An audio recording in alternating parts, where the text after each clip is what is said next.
बहुत किस्मत वाले होते हैं 3 लोग। एक वो जिनकी पत्नी उनके कहने में चले और उनका सम्मान करे। दूसरे वो जिनका बेटा और बेटी कहने में चले और पिता की बात को ना काटे और सम्मान करे। तीसरा वो पड़ोसी इनकी बात रखे और इनकी बात की कीमत हो, सम्मान करे। ये 3 किस्मत वाले होते हैं। अगर इन 3 में कोई गड़बड़ हो जाए तो तुम अपना बोरिया बिस्तर लेके हरिद्वार चले जाना। क्या मतलब फिर रहने से? जिस पत्नी के लिए, परिवार के लिए सुबह 8 बजे से दुकान खोलकर बैठते हो, रात के 12-12 बजे तक, 10-10 बजे तक, 11-11 बजे तक कमाते हो, किसके लिए कमा रहे हो? खुद के लिए। खुद पर तो कभी खर्च करते नहीं देखा। बेटे को दिलाया 22,000 का, 50,000 का मोबाइल, खुद लेके बैठा कीपैड। किसके लिए खर्च करा? पत्नी रोज जाए, आनंद करे, डेंटिंग पेंटिंग का आनंद लेवे, रोज आधा घंटा जाके कुर्सी पे बैठ जाने, धागा से यूं चेंज करती रहे। किसके लिए कमाया? कमाया अपने परिवार के लिए, खुद के लिए नहीं कमाया।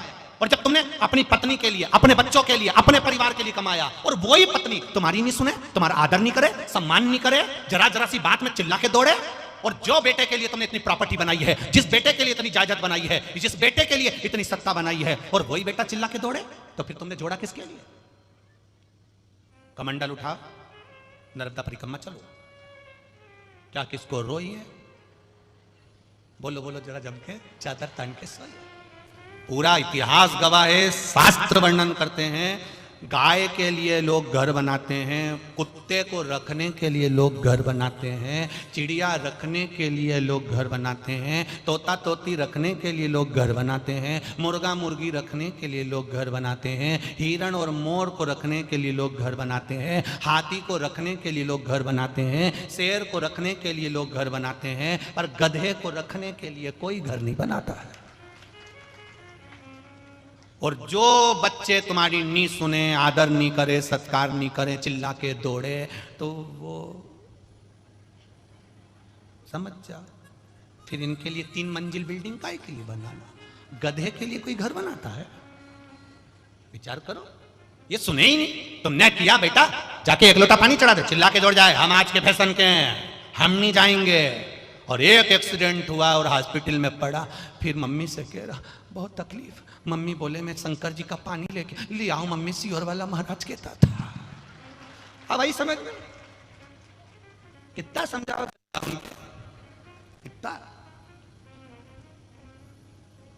अब चलेगा।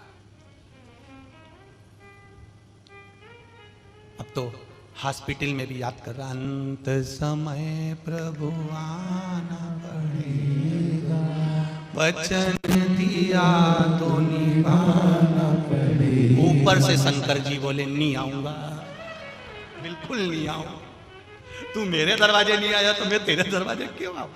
आदान प्रदान का जमाना है। तुम किसी के यहाँ जाओगे तो कोई तुम्हारे यहाँ आएगा। तुम बहन के घर जाओगी तो बहन तुम्हारे यहाँ शादी में आएगी, और तुमने बहन के घर शादी में बहू को भेज दिया तो वो भी अपनी बहू को भेज देगी। और बहन के घर शादी में बहन आती है तो थोड़ा काम कर लेती है, और बहू आती है तो डेंटिंग पेंटिंग करके कुर्सी पे बैठ जाती है। वो काहे को काम करेगी? उसी तरह भगवान कह रहा है कि तू मेरे दरवाजे पर आया तो मैं तेरे दरवाजे पर आया, तूने मेरा भजन करा तो मैंने तेरा भजन करा, तूने 1 चावल का दाना दिया, मैंने 10,000 ब्राह्मण का पेट भर दिया, तूने 1 पल्लू को फाड़कर धागा दिया, मैंने 9,999 साड़ी दे दी। भगवान कहता तेरे से ज्यादा रिश्तेदारी मैं निभाना जानता हूं। और जब बैतुल में कथा हुई और तूने कह दिया मम्मी तुम चले जाओ, तो भगवान भी कह देगा यमराज तू चले जा, वो काय को छोड़ेगा।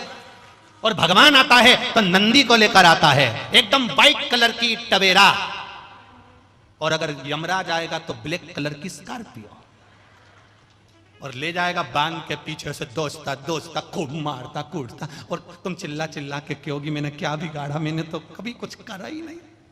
यमराज कहेगा चल तोरी कमला, चल तू पहले, 2-4 और कूटेगा, फिर ले जाएगा। मैंने क्या करा था?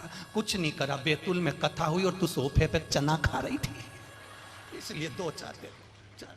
अब चल, अंत समय प्रभु आना पड़ेगा, और वचन दिया तो निभाना पड़ेगा। आए ना आए प्रभु कुटुंब कबीला, अंत समय भोले आना पड़ेगा। अंत समय परमात्मा को याद किया, उसको पुकारा, तो यहाँ चित्त करा। विश्वकर्मा जी समझ गए अपने बेटी की दशा, जाकर पूछ लिया तो आज बेटी ने कहा पिताजी मन की